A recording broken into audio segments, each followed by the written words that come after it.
Anyway, happy Easter, happy spring, happy Pesach or Passover. It is the season of rebirth and renewal and spring. I cannot go outside without thinking about Red Turtle's talk several weeks ago. Do you all remember that? When he came and we sat in the circle and he talked about how Mother Earth renews, it rebirths, it supports us, she feeds us. We can't even go outside without thinking about that. That is what we are living in the midst of right now. And we didn't do anything to make it happen. It just happens. What a gift that is. We need no greater example than just to look around. Anyway, I love the fact that the holidays for major faith traditions, the festivals for major faith traditions, they so often fall at the same calendar time, at the same season. We saw this in Christmas, where we had Christmas, we had Hanukkah, we had the winter solstice. Something in the human heart, whatever your faith tradition, we look for something to celebrate at the same times of change, the same times of transformation. And we're now at spring, a time of birth, of growth, of change. While the holidays may differ, while the traditions may differ, so often the message is the same. And that's what I want to talk about a little bit today. Here at One World, that's what we say. We honor the many paths to God. The messages kind of, at the end of the day, tend to be the same. They tend to answer that deep yearning in every human heart for renewal, for rebirth, for hope. And we are standing in the middle of it right now. Today is Easter Sunday. All over the world, Christians are proclaiming, as we just did, Christ the Lord is risen, Alleluia. We just sang it right here. I love that song. As you know, I came up in the Episcopal Church. I love that song. It just changes the energy in the room for me. Did it do the same thing for you? You just kind of, your chairs just kind of went up a couple inches. Christ the Lord is risen today. And many on this day celebrate what they believe was a physical resurrection, with the risen Jesus walking around, eating, Thomas sticking fingers in holes in places, and sharing food, and the physical resurrection. Others still celebrate the risen Jesus, but they don't look on it as a physical resurrection necessarily. But that doesn't change the message. That doesn't change the message of renewal, of rebirth, of hope. One of my favorite contemporary thinkers, and I know for many of you out here, is Bishop John Shelby Spong. Who likes Bishop Spong? Yay! We see a show of hands. Now, why do I like Bishop Spong? Because Bishop Spong takes what is traditional theology and he just shines a new light on it. He doesn't say, no, that's not for me, which is fine, but he says, there is a message here which has been waiting thousands of years to be told, and I'm going to help bring it out. And so in 2003, he wrote an essay on the resurrection, and he did it at Easter time. And what he acknowledged first off was the truth that without Easter, there would be no Christianity. Think about that. Without Easter, Christianity is a bunch of nice theories, but the event that gives it renewal, that gives it hope, that gives it life is the resurrection of Jesus on Easter Day. However, what he then examined is what the Easter experience really was. As I said, many people celebrate it's the resurrection of the physical Jesus, as is portrayed in the Gospel of John. And by the way, what Reverend Chris read earlier was from the Gospel of Mark, which was written before John. We're going to talk about that a little later. But Bishop Spong is a student of the Bible. So what he did is he kind of went through the timeline of when these various Easter stories were written. Because what he was trying to show us, that what the Easter story symbolizes is the risen Jesus, not into new physicality, but the risen Jesus into his divinity.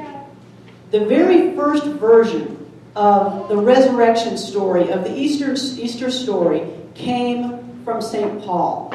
Now, you know when I get up here, I'm always going to tell you some history. I can't help it. So I just ask you to forgive me. But I just love this stuff. But it came from Paul. Paul wrote about 20 to 34 years after the crucifixion.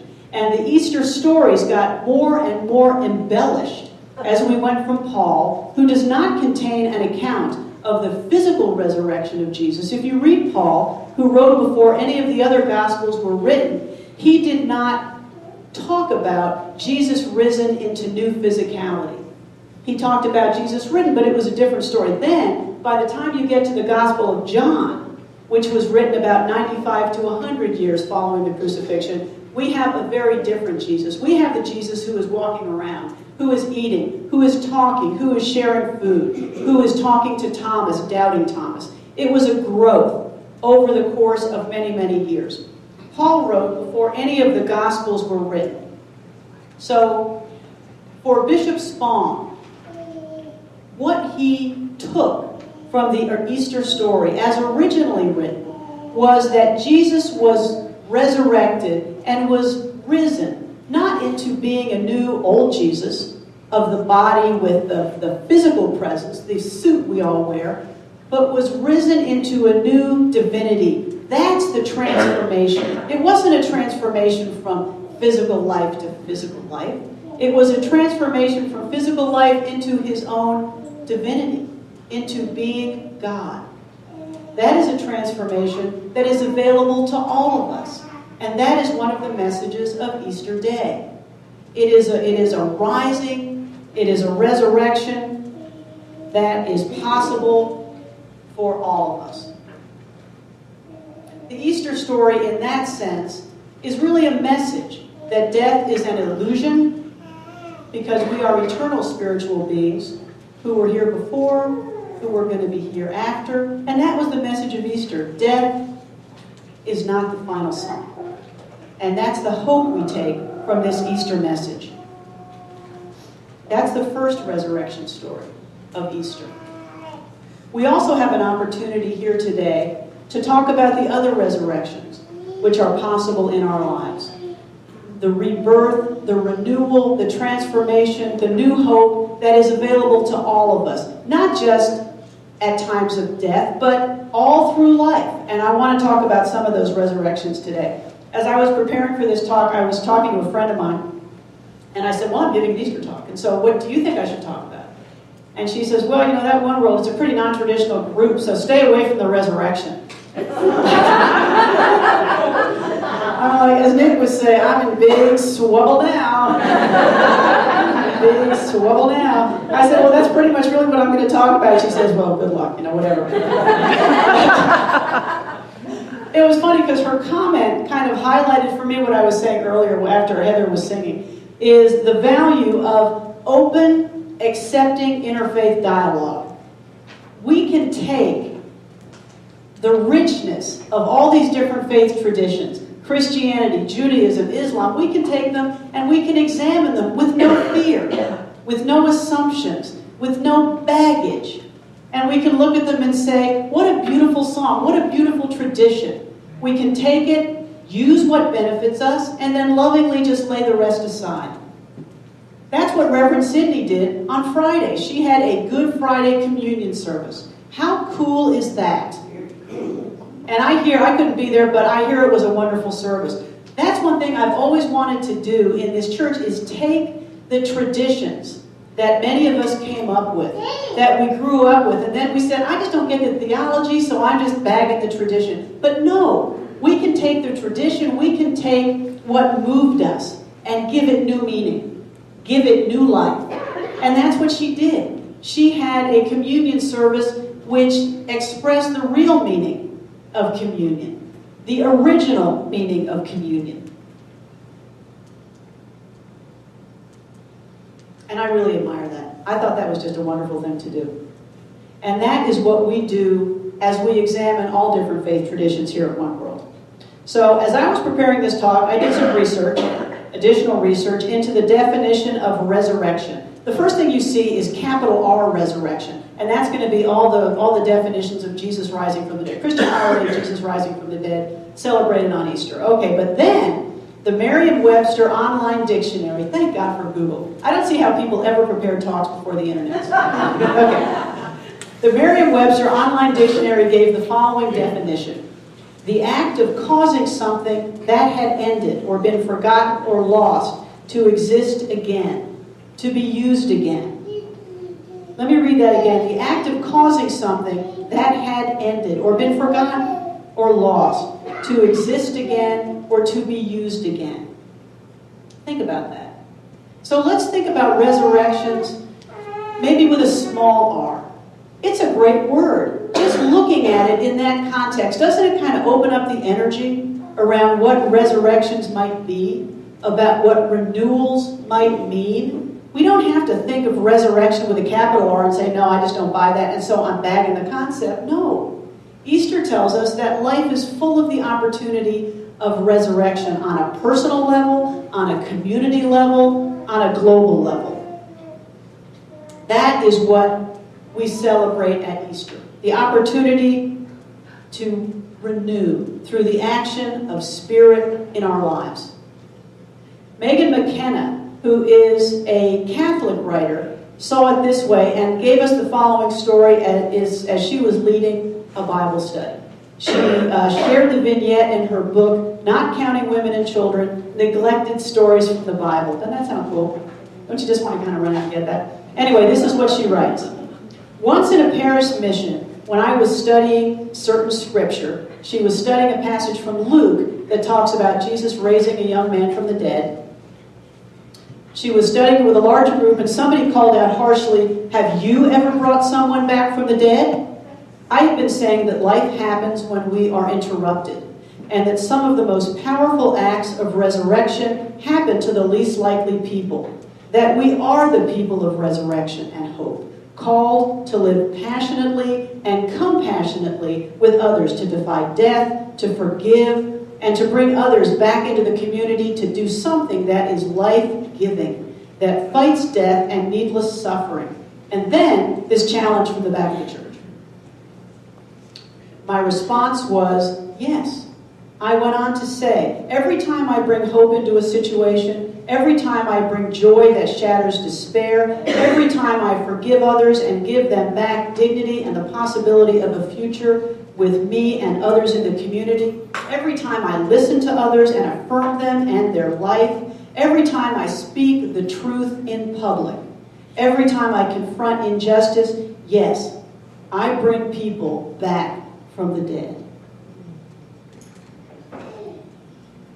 Talk about some resurrection moments.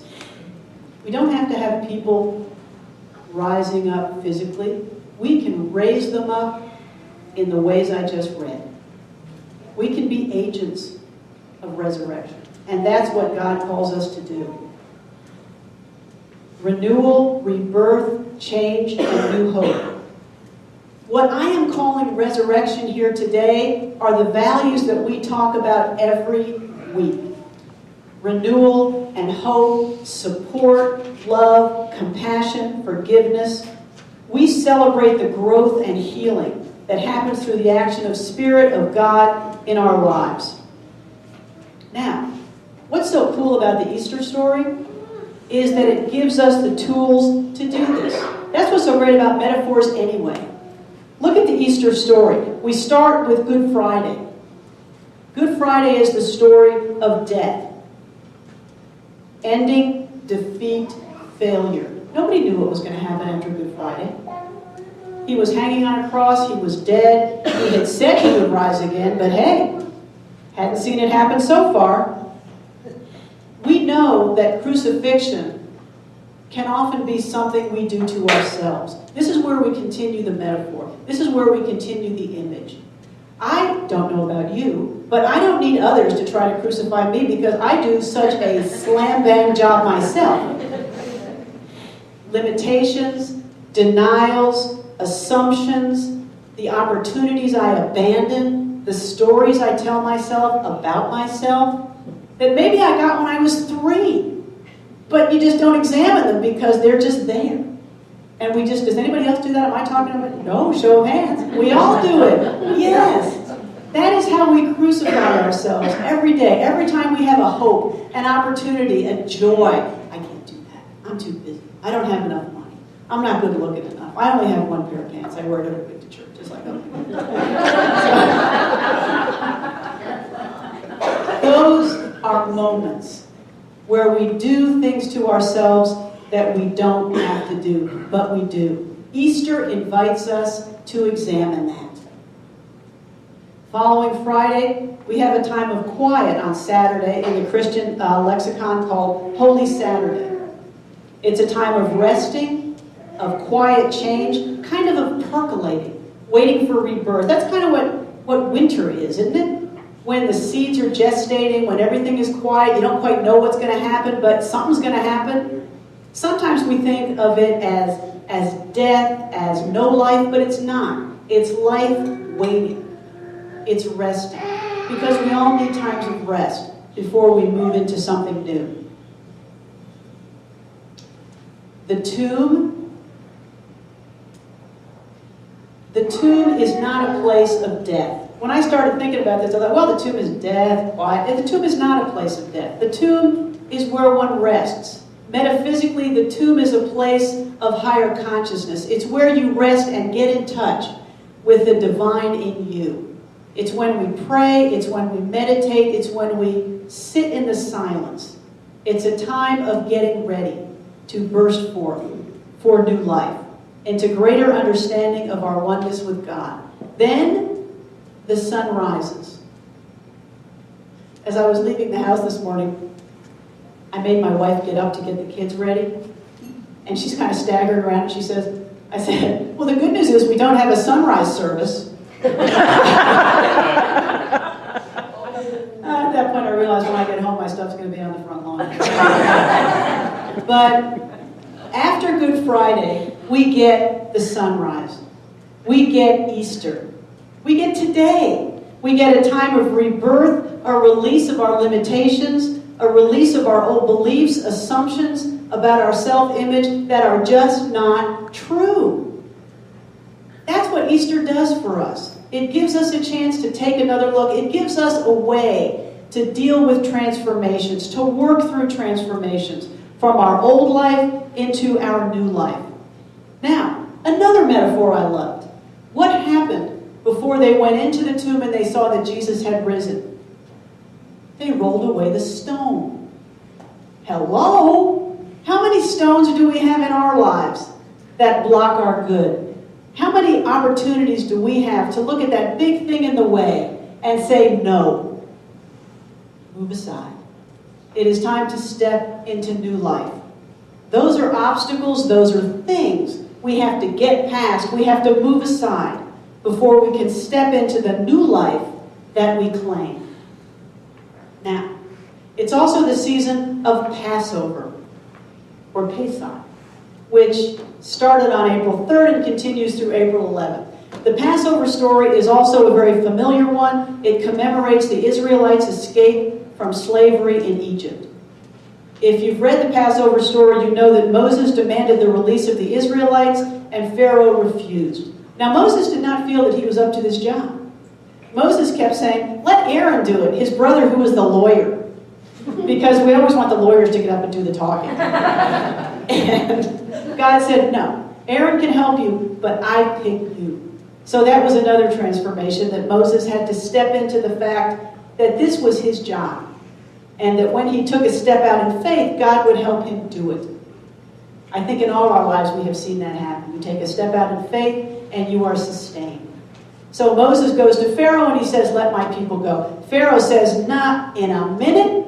And God visits 10 plagues on Egypt. Blood, frogs, lice, pestilence. I mean, god-awful things. Okay. The last one is where Passover gets its name. The angel of death visited Egypt. It killed all the firstborns except those who were in houses on which the Israelites had put lamb's blood on the lintel. And the angel of death passed over, giving the holiday its names. At that point, Pharaoh realized that he was pretty well beaten. He chased the Jews out of Israel, at least until they got to the Red Sea. That's another story. And they wandered for 40 years in the wilderness, finally being delivered to the promised land. So, we have Easter, we have Passover. What are the messages of both? The message of Easter is God's delivery from death, from human limitation, from darkness, from error. The message of Passover, God's delivery from Egypt, from slavery, from darkness, season of delivery, of new hope, of rebirth. These stories are rich with metaphors that we can use to manage our own transitions, our own transformations, our own new beginnings. Now, let's think about transformations for a minute. Transformation is a wonderful word. It's an energetic word. It's a happy word. I don't know about you, but I found in my life, transformations can start with something that is pretty scary. Has anyone ever been through that? Even if you look at the Easter story, what preceded Jesus' resurrection? The cross. What preceded that? Doubt. The Garden of Gethsemane. Am I the right one? Do I really have to do this? What I take from that is that as we go through these transformations, loss and fear can be part of the process. It teaches us acceptance, it teaches us surrender, it teaches us faith as we walk into the next step. I've gone through personal transformations, which started out with very scary stuff. I'm sure you know my son Nick, who tried to lead the service. I guess next week Nick will be leading the service. But when he had his spinal fusion surgery in 2004, 2005, it was very scary. We were kind of just going along, fat, dumb, and happy, and then he started having neck pains, and next thing we knew, he was having emergency spinal fusion. The next thing we knew, he was totally paralyzed, and then we walked into 18 months of really being in the garden. Fear, doubt, sometimes a lack of faith. But what came from it, months after, and maybe you can think about this in your own experience, was a new person. I'm a new person. It gave me an opportunity to open my heart, to be more loving, to be more forgiving, to be more compassionate. It's not something anybody wants to go through, but that rebirth, that renewal experience provides for fundamental change. And I'm sure you all have experienced those in your own life. That's one of the things about transformation, is you come out the other end a different person. That's kind of pat to say that. People think transformation is all about getting better and improving, and it is. But one of the things we realize, as Jesus realized in the Garden of Gethsemane, is things are just not going to be the same. Things change. And that is one of the passages we have to make as we go through transformative experiences. That's one thing the Jews went through when they were traveling after their escape from Egypt. They didn't just, get on a bus and here they were in the Holy Land. No, they had 40 years wandering in the wilderness. They had dark times. They had hunger, fear, and doubt. That's part of the transformation experience. And that's why these metaphors are always still so useful, because they give us hope. They give us the knowledge that even though we are going through times that challenge us, that there is a light ahead, that we are carried, that we are sustained, that God within us, the fire within us, the energy in the universe which sustains us all, will see us to the other side. And sometimes that's all you have to hang on to. But the good news is that's enough. That's another reason we come together here in community, to support each other through such tough times. And that's one of the things that I just love about One World, because it's our first thought. What can I do for you? What can we do for you?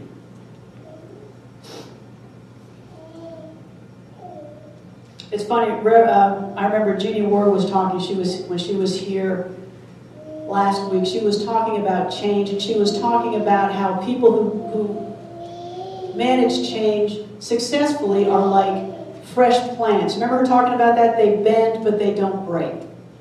If you're old and brittle and dry, change comes, wham, you just crack. But if you're like a fresh plant, if you're alive, if you're connected with the God within, you just bend. You can take the change. You can grow and benefit from it. So, as we contemplate the opportunities for resurrection and renewal on this Easter Sunday, in this Passover season, what are some of the questions we can ask ourselves? What are some of the things we can do to help accomplish change and transformation in our own lives? Now, as I just discussed, sometimes change is visited on you. Sometimes you're just walking along whistling a happy tune and wham, there's change.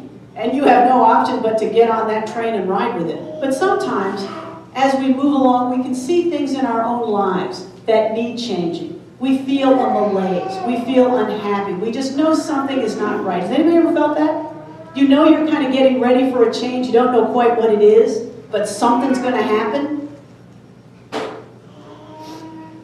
I was talking again to Jeannie, who is speaking, as I said, on the third Sunday of every month here. She teaches a class here on Monday, and we were talking about change and how to work into change. And she was saying on her last Monday night class, they were talking about a question that she posed to the group.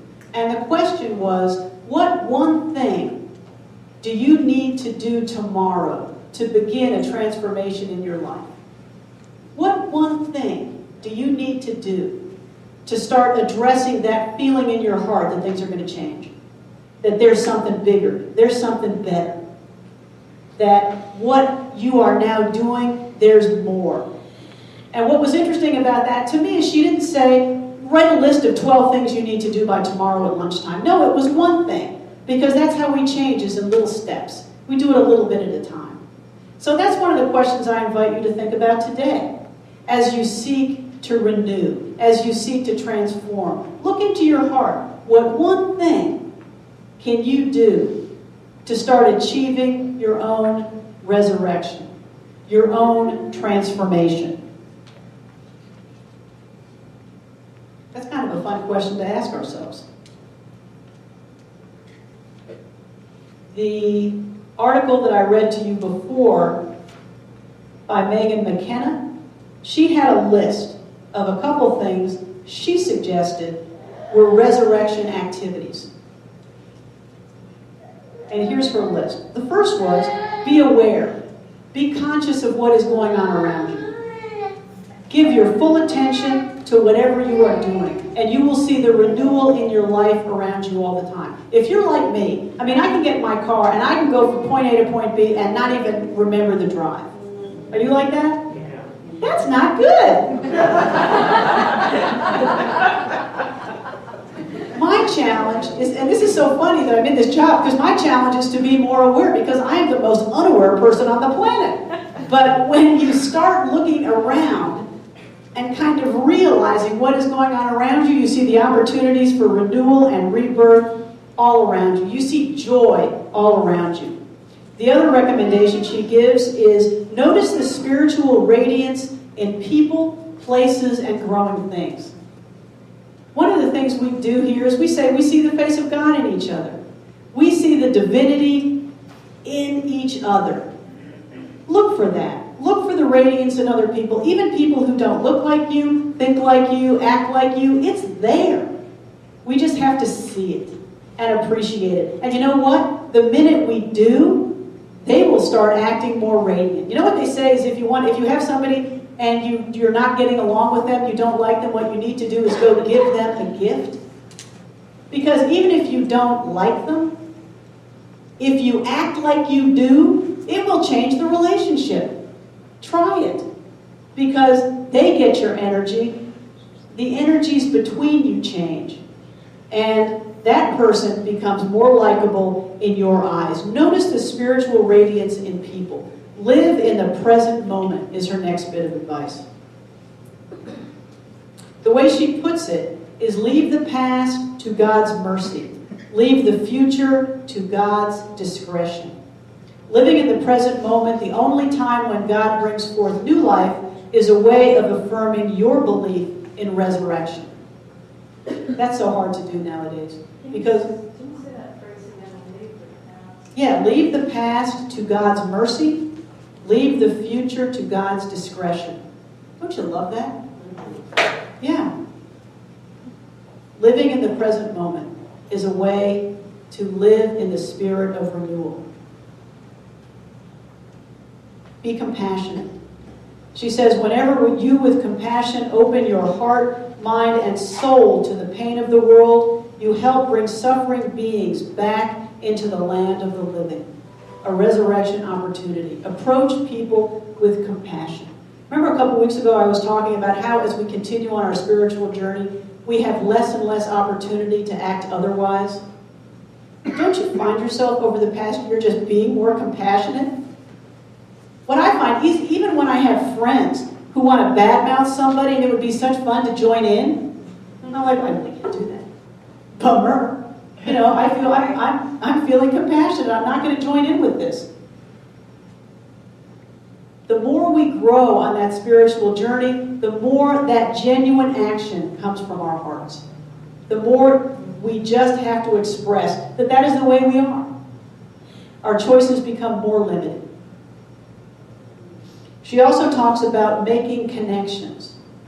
When you cultivate the art of making connections, the walls of separation come crashing down and new life springs out of the rubble. That's what we do here. The spiritual journey is pretty much a solo job because you need to raise your consciousness in yourself. But that's what communities like One World or any spiritual community do. We help each other on our individual journeys. That is where growth occurs, in your heart. But we support each other, we cheer each other along, we share insights, we love each other. I couldn't do it without you guys. That's what we do. Find a place where you can regularly practice silence. It will rejuvenate your soul. And she has many other options. If you want to get the full article, come see me after the service and I'll show you where it is on the internet. The value of these practices is, at the end of the day, to raise you to a new consciousness, a consciousness of your existence in spirit, a knowledge that resurrection and renewal is always directly in front of us, just waiting for us to step into it. It's right there. Now, this is the difference. This is why spiritual practices are important. It's the difference between intellectual understanding. It's the difference between reading about it and doing it. This is one thing that Reverend Chris talked about in her class on the 4 agreements. We can learn about things and know them intellectually, or we can put down the book and just do it. As we continue our spiritual practices, whether they're prayer, meditation, breath work, drumming, whatever, a range of spiritual practices, we come to know in our very essence that the possibility of transformation is not only optional, it's going to happen. It is our birthright. It is how we live. We live in a transformative state as we continue our spiritual growth. Now, before I close, I just want to give 2 more thoughts. One of the things I talked about is transformation and resurrection on a personal level. Easter is bigger than that. We are all bigger than that. What Easter and Passover give us the opportunity to hold the space for is transformation, rebirth, and renewal on a community level, on a global level. Look at this community. Just look at our transformation in the past year, in the past 18 months. We have changed, we have grown, we have stepped into new life. Have we not? At a time when we weren't quite sure what was going to happen. But we had faith, we worked the process, we stuck together, we went through dark times, and we may again. But that's part of the process. We have seen our own resurrection. And I invite you to consider how that can work in other communities and on a global level. I know when we turn on the news, we see famine, we see plague, we see war, but we also see so many organizations working to defeat that, to feed the hungry, to house the homeless, to comfort the sick. These are also resurrection opportunities. These are also Easter moments. Our birthright is not just personal transformation. We are messengers of the hope that the world is improving. We are agents of that. We are change agents for God's love in the world. I believe that's why we're here. Our personal transformation animates that. It energizes that. It makes it possible. But the Easter message is so broad. The light the love, the birth exploding on our planet through us and through others who are committed to carrying the message of resurrection. Let's take these thoughts into meditation.